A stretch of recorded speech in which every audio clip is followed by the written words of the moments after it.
নির্মীয়মান পাকা বাড়ির দেওয়াল ভেঙে মর্মান্তিক শিশু মৃত্যু, কান্নায় ভেঙে পড়েছে গোটা গ্রাম। বাঁকুড়ার জয়পুর ব্লকের রাউতখণ্ড গ্রাম পঞ্চায়েতের গড় গ্রামে নির্মীয়মান পাকা বাড়ির দেওয়াল ভেঙে মর্মান্তিক মৃত্যু হলো 3 বছরের ফুটফুটে এক শিশুর।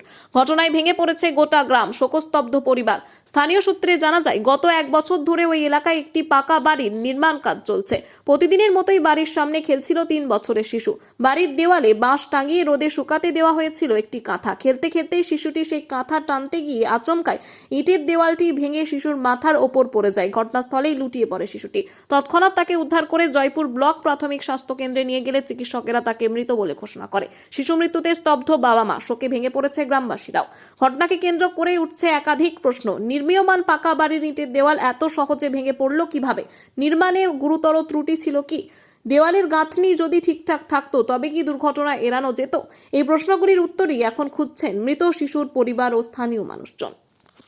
আমার এই ঘরটার জন্য, এই ঘরটা আমার জন্য জীবনটা নিয়ে নিল। এই ঘরটা এটা কিসের ঘর করেছিল?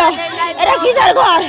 এই যে পাকার ঘর, ওই একটা বাচ্চার গায়ে পড়ে যেতে পারে, একটা বালা পোষের ইয়াতে একটা তুলার বালা পোষ, সেটা টেনে দিতে পড়ে গেল। আমার বুনু আমার সোনুকে কোনোদিন চোখের আড়াল করে নাই যে গো। আমার বুনু জল আনতে গেলেও আমার বুনপোকে নিয়ে যেত, চান করতে গেলেও নিয়ে যেত, যেনখানকে যেত সেইখানকে নিয়ে যেত। আমার ওর বাপের ঘর যেত নাই কোনো দিন, ছিল শরীর খারাপ করবে বলে। আমার এই কাতরাতে আমার সোনু জীবন নিয়ে নিল। আমার ধরু, আমার নাম রমা লোহার, আমার বুনপো, আমি ওর মাসি।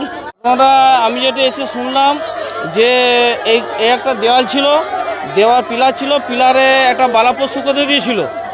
ও বাচ্চা ছেলে এখানেই খেলছিল, ঠাকুমা ছিল, বালাপোষটা টেনেছে আর পুরো কাঁধ তার গায়ে পড়ে গেছে। বয়স অনুমান 3.5 বছর, আর দেওয়ালটা ছেড়ে পড়ে গেছে। জয়পুর হাসপাতাল নিয়ে গেছে, জয়পুর হাসপাতাল মৃত বলে ঘোষণা করেছে। আর দেওয়ালটাই তো দেখতেই পাওয়া যাচ্ছে কিনা আপনারা দেখুন, দেওয়ালটা কমজোরি ছিল। হ্যাঁ, নাহলে একটা দেওয়াল কখনো ছেড়ে পড়ে যায়। আমার নাম তনয় ব্যানার্জি।